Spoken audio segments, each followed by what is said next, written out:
Welcome to Think Big with Dan and Qasim. Join hosts Dan Melnick and Qasim Masood as they explore big ideas, limitless possibilities, and engage with visionaries, entrepreneurs, and thought leaders who dare to dream big, get inspired, motivated, and find practical tips for personal growth. Think big, dream bigger, and ignite your potential. All right, welcome to Think Big with Dan and Qasim, and our guest today is Eric. So, Eric, if you want to go ahead and introduce yourself, tell us where you live and what you do for a living. I am in Austin, Texas, and what I do for a living is I help people use intuition better in their business so they can make decisions faster and quicker and better and all that kind of stuff. So, yes. So, how did you get the idea to start this business? You know, it goes back to a lot of the things that I've done over the years. Been in business for I guess a little over 30 years now. It makes me old, I guess. But one of the things that was really important to me was like, I look back in my career and like, how am I making my decisions? And one of those things that I noticed was the fact that I used my intuition very succinctly and very easily. And one of the things that brought this to light is I was working with some clients. One specifically was telling me, it's like, his business is like, well, we're going to live in the data. And I'm like, why would you just want to live in the data? There's so many other ways to make better decisions faster by not discounting what the data says, but also be able to really lean into your intuition and make that decision faster.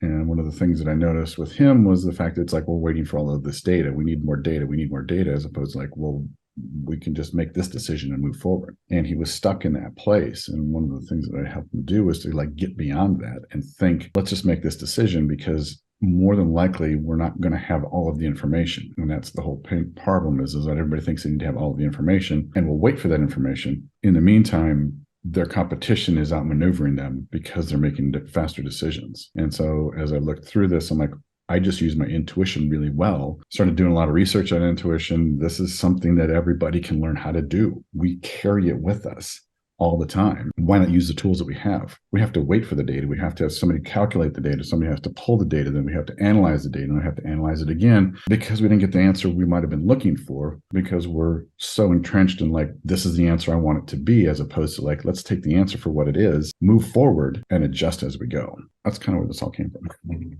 That makes sense. So do you look at CEOs, for example, like Elon Musk, and do you say that somebody like that is using, way more intuition as opposed to just using data to drive his decision making? Exactly. I mean, and that's what a lot of your high performing CEOs get it is like, hey, I understand we need to move. And kind of the premise that I've always lived on in my business is, and helping other businesses, let's make the best decision we can with the information we have at the time that we have it, because we're going to get more information because we've actually made a move. We've made a decision to do something. So now we'll have more information. We can adjust that faster than waiting because we've already got a preconceived notion of what that data should tell us, as opposed to let's just make a decision because we might find something new along the way. Elon Musk all over again. Who would have ever thought that electric cars would be as big as they were? Electric cars existed before he came along, but he just pushed the envelope and just started making decisions. SpaceX. Who would have thought that we would be there'd be a commercial space program? He leaned to his intuition, like, this makes sense. Let's do it. He had enough data behind it. He had enough people behind it, had enough money behind it. He went for it. And so it's, these are the things that, great CEOs, great leaders lean into that. It's not that they're discounting the data. It's just that they can actually do it better than everybody else can because they understand how to do it, and everybody can do it. We've all got it. Makes sense. So when you're working with companies, I feel like today in 2023, a lot of large companies have so much red tape. It's so hard to make any decision or make any move. It's always like, to get this approval, that approval, all these, board of directors. So how do you deal with those hurdles? A lot of it is the corporate culture. So the people above those people, trust them to make the decisions. And there's typically a control problem with the person that's above. There's a lot of I'm not sure that this is the right answer, as opposed to like, yeah, I kind of do this. And so, one of the things that I talk about with them is like, when you're empowering your people, let them know that you stand behind their decision. Like I said, I want you to make the best decision you could possibly make at the time we have with the information you've got. I'll stand behind you 110%. I've always told everybody that's worked for me that if we get leaders that do that and trust, because that's the key piece here, is the trusting of the people. You've hired those people to bring in decisions. You've hired those people to be creative. I'll allow them to do that. And so when the people struggle pushing it up the chain is because the person that's sitting on top of them in the rung in the ladder isn't allowing them to do that. But why would you want to not allow your people to do that? That's why you brought them in. But this is a big thing for CEOs, entrepreneurs. They struggle with it because they think that they can do it all themselves. They don't need to. This is why you have people. You've heard the story. It's like, I want to be the dumbest person in the room or a bunch of smart people. Absolutely do. Come to me with the ideas. And that's empowering the people that you're in charge of, that you get to bring their glory or, heed their glory. Because if people want to help, people want to be creative. And we as the layer above them potentially squash that. So how do we foster that, bring that up from them to stand behind them? But that's a moment of trust that has to happen there. So Makes sense. So can you talk more about the types of clients that you work with? So is it, mostly like large companies or medium size? Like, what is your typical ideal client profile look like? So it's a small to medium enterprise, basically, SMB, SME, somebody that's got $5 to $10 million in sales. Because what happens then is that they actually see the benefit of doing this and they can actually make moves faster. Because like you said, the bigger companies, you got red tape you have to deal with, because these are the companies, these up and coming companies, this level of company here is going to be the next SpaceX. It's going to be the next, big thing, the next Amazon. It took Amazon a while to get to where it's at. He was an e-commerce store. I mean, think about that. Amazon at its first iteration was e-commerce. They were selling books. It's these types of companies that he made moves. He shifted. He adjusted. He thought, let's try this. Let's go after this. And now he's the biggest retailer in the world, basically. So, it's those types of companies I like to work with because they get excited about it and they actually will do it. And that's the thing. Is like, you can talk strategy all you want to, but until you actually pull the trigger, it's not going to happen. 100%. So you mentioned earlier that you're in Austin. So are most of your clients there? How much does that help you, if at all, when it comes to growing your business? Most of them aren't. They're all over the world. I've got, contacts all over the world. So it's, I love to play in, kind of the startup space, the early stage space as well. I give a lot of time back to mentoring a bunch of different cohorts and incubators, just because I think that there's a lot of great ideas out there and people just need an opportunity to see those ideas and actually know that they're on the right track. Like I said, I've got clients all over the world that, I'm working with, and it's become such a global market ever since the pandemic. As I've got people I would have never had in my network because of the pandemic. It's been great to see this and the excitement that happens, and people are so eager to grow their businesses because they know that they've got it. That makes sense. So how do you differentiate between, for example, when you have certain decisions that, the magnitude of it? 'Cause I think that one CEO might argue and say, listen, this decision is a way bigger deal. I cannot let the people underneath me make the call. So how do you differentiate those levels of what they should do versus what the people who they hire should do? It all falls down into that same thing. It's a decision that needs to be made. And if you can break it into its smallest pieces, at the end of the day, what's the worst thing that can happen? I mean, we're talking about business. And this is part of the thing is we have a tendency to put so much emphasis on one decision that we have to make. Let's break it into smaller pieces and what are the pieces of this decision? Who can own it? But at the end of the day, that decision, until it gets made and implemented, it's just in the ether right there. It's just talk conjecture. But once again, if you are embodying your team, if you've given them the ability to make decisions and trust, it shouldn't be a big deal. That makes sense.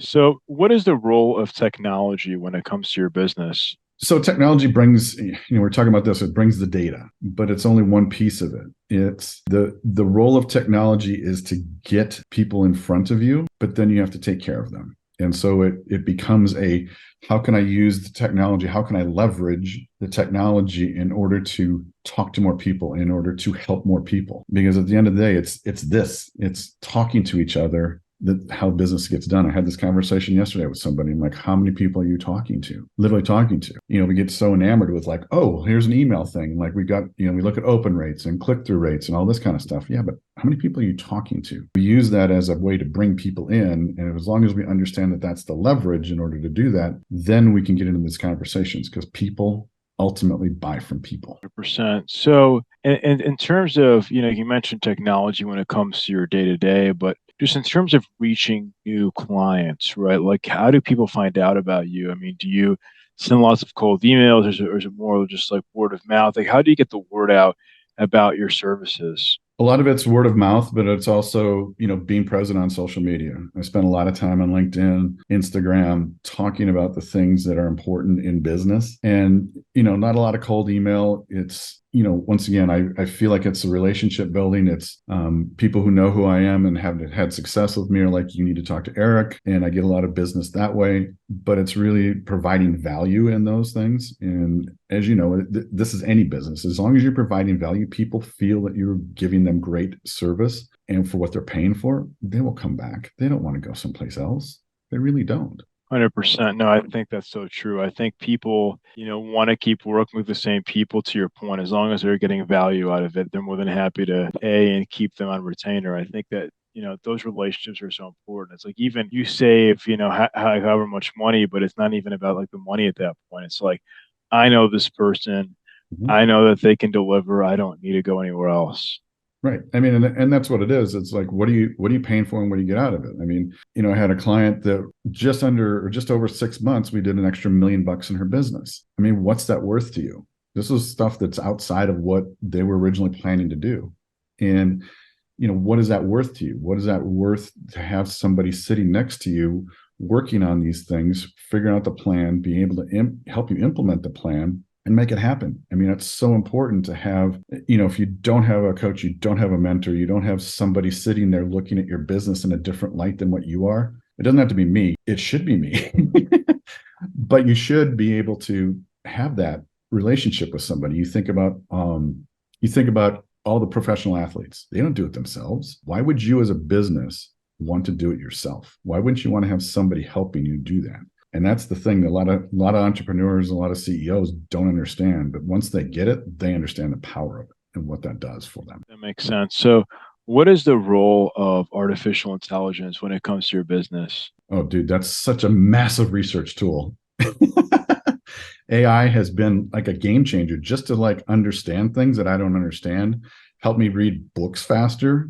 It's just helping me be smarter. Like I said, it's from the old days, it's like a research assistant. Here, I want you to go find out about this. Well, AI, it's like, here, tell me more about this. I'm curious about this. Tell me a little bit about this. And so it's another version of Google. I mean, Google did great things. And I talked about this, it's been months ago. Like, if Google doesn't get their act together, they're going to become dust because of what AI can do for you and able to help you figure things out. And that's it's so important to be, on the forefront of what's going on, paying attention to what's happening, looking at trends. That's been such a game changer for so many businesses. This is why businesses are where they are, is because they're catching the trends, they're seeing what's going on, what's needed next. And so those people that are out there looking at this stuff, leveraging AI to be able to figure that out, are the ones that are going to be ahead of the game. So no, 100%. Like we always say, I'm like, if you're not implementing AI now in 2023, you're going to be just left behind. I mean, it's something that, technology moves so quickly. And if you don't make those adjustments, it's going to be very, very challenging for you going forward. Well, the thing of it is it's not hard. There's a lot of people around that know how to use it and leverage it. And once you kind of figure that out, then it becomes very easy to like, how can I implement this in my business? Like I said, I use it as a research tool. I want to know more about this. I want to know more about that. Give me a summary of this book. As I was looking at this, I'm like, oh, is it worth really my time reading it? Yeah, here's a summary of this book. Sure it is. And so, like I said, if you're not leveraging it now, you need to. And this is how business gets done. Is, I know I talked about leveraging a lot, but it's important to, number one, leverage your people. Number two, leverage your audience. Number three, leverage the technology to be able to grow yourself faster. 100%. So in terms of running a successful company, obviously you mentioned earlier, COVID has changed, a lot in terms of remote teams and people like, living far away from each other. So how do you manage success when it comes to delegation or management when folks are sitting in different parts of the world working on the same team? I think it goes back to, once again, allowing your team to do their best work. And I know we talked about this a little bit earlier, but it's really about helping them be successful. What are the tools that you need in order to be successful? Believing in your team and allowing them to do the stuff because they want to. This is the whole reason you hired them, because you like the way they, it might not have been you, but it's somebody in your team that's hired them. You've brought them in there. You've invested time and effort into getting them in there, getting them up to speed. Let them do the stuff. They want to. Are they going to make mistakes? Probably. But how do you help them be better at that? Because this is the role. The way I look at it is, I'm here to help support. And that's the thing that's been serving me really well in my career, is like, I'm here to support you in what you're doing. Now, how can we help you do better? If they feel like they've been taken care of and people are paying attention to what they're doing, and you support them, they will do more things for you. And it's just a matter of being able to do that and help them be better. And it doesn't matter where they are in the world. Knock on the door, so to speak, or the glass. Hey, how you doing? What's going on? How can I help you? Do you think there's like a lack of trust, when people are, I don't know. I think it's like there's this whole kind of notion of remote, and it's like you hire somebody, you don't know what they're doing, as opposed to them sitting in your office. Like, do you see some of that going on with some of your clients? Yeah, you do. But then the question needs to be asked. It's like, why didn't you trust them? You don't know. They may not be working, from 8 a.m. to 5 p.m. They might be working from 6 a.m. to 9 a.m., have to take care of kids or whatever, then jump back into it. They might be working 7, 8, 9, 10 o'clock at night, and you just don't know that. So I think the flex hours have become different. And as long as you've got a way to track getting the stuff done and they're getting it done, it doesn't matter really when they get it done, just as long as they meet the deadline at the end of the day. But once again, it goes back to, do you trust them halfway across the world doing what they say they're going to do? And as long as, like I said, as long as the stuff's getting done, it doesn't matter. That makes sense. So what would you say is the one biggest piece of advice that you wish you knew before you started this company? Lean into your intuition more. Because, this is the thing, is like we try to second guess ourselves and like, oh, well, this might not be the right answer. That might not be the right answer. But just knowing that you can do anything you want to. It's just a matter of like, how are you going to get there? I think that, my journey, I wouldn't change my journey because it's made me who I am, but it's also opened up a lot of the doors and a lot of doors and windows for me to see more things, to see the possibility for more, more great businesses, for more great relationships. And really, one of the things at the end of the day, it's we do this with people. We don't do this with AI. We do this with people. And so branding your business, it's all about that relationship with the other person. And how are you taking care of it? Are you going to screw it up? You could. How are you fixing it? And that's one of the things. It's like, what are the human steps of making this happen? Because we buy on emotion. Everything we buy is on emotion. Oh, I really love this. I really hate this, so I'm not going to buy that one, but I'm going to buy this other one. No, 100%. So if somebody watching this wanted to work with you or reach out with you, do you mind sharing your website or social media handle? Just the best way for somebody to get in contact with you. Best way is just on LinkedIn.